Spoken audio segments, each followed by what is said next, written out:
Ashamaa akkam jirtu kabajamtootaa fi daawwattoota Abduu Himmitu viidiyoo har'aa kana keessatti akkaataa koomentii TikTok irratti dhokate enable itti godhan kan isinitti agarsiisudha.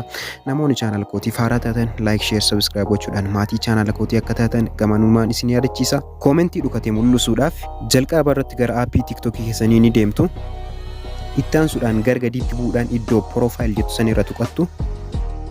Ammas gara olitti deebuudhaan sararoota sadiin saniin irra tuqattu. Ergasii booda gara gadiitti bu'uudhaan iddoo setting and privacy jedhu irra tuqtu. Ammas gadi bu'uudhaan iddoo privacy jedhu san irra tuqtu.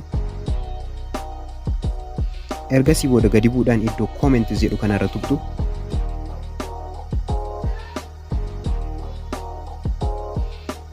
Itti aansanii gara gubbaatti ol ba'uudhaan ammas iddoo comments jedhu san irra tuqtu.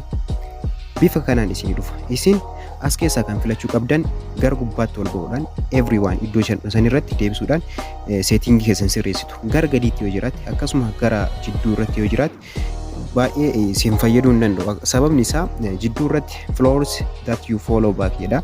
Gara gadiitti immoo no one jedha.